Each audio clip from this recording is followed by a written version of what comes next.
Hello, I'm Jared, back with some more experiments on the idea that warm air rises, heat rises. And it's difficult to see that. Kids have that schema, that background knowledge that warm air rises. They've seen hot air balloons. They've gone through that fire company training. You know, smoke detectors up high because smoke rises. The smoke rises because the warm air is heated and it rises. And just to get them to see that is really an interesting thing, and it's easy to do. So I have a paper plate, a Sharpie, and all I'm going to do is draw a swirl pattern on that plate. Nothing pretty. I'm going to start in the center, and I'm going to show you what that looks like. Taking my time. There's no exact pattern here. I'm just going into a swirl. Doesn't take long. To the edge, and I have a swirl.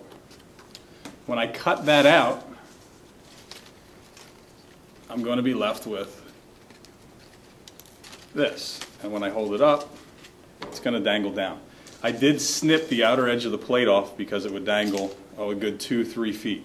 So I snipped it off, and what I want to do is be able to hold this without getting my hand burned. So I'm going to take a simple straight pin, drive it through so the head of the pin is going to keep it from falling through, and I have this. Nothing's happening. This is surrounded by air, but it's not spinning.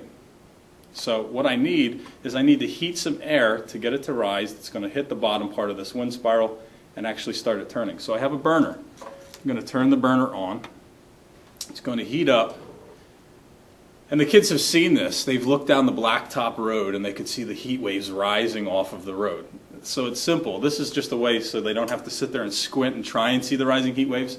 They're going to be able to see the heat waves rising because the wind spiral is going to start spinning.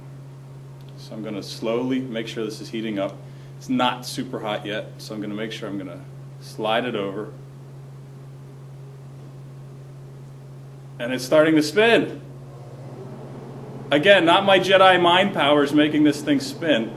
The air is heated. It's rising up. It's hitting the bottom of the wind spiral, and it's actually pushing it and rotating it. It's stopped. This is a 2-ton train.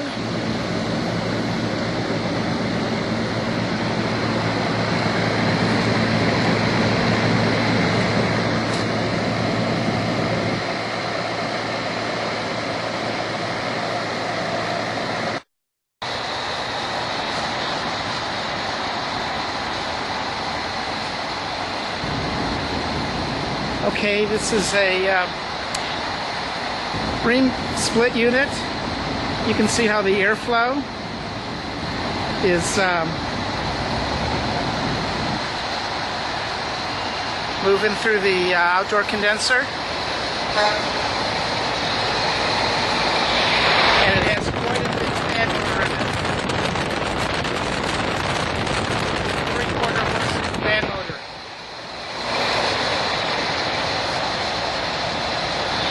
Now I'm going to go to a 10-ton unit next door. Oh yeah! Woo! There you go. That's 7 feet. Air spinner. This is only a 10.5 unit with about 1,600 CFM.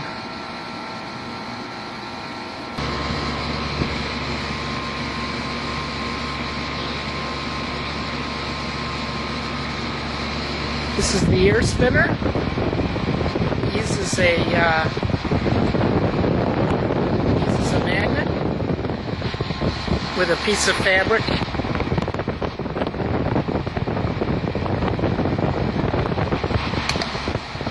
It's magnetic. It sticks to the cabinet. Here we go. This is a 20-inch piece.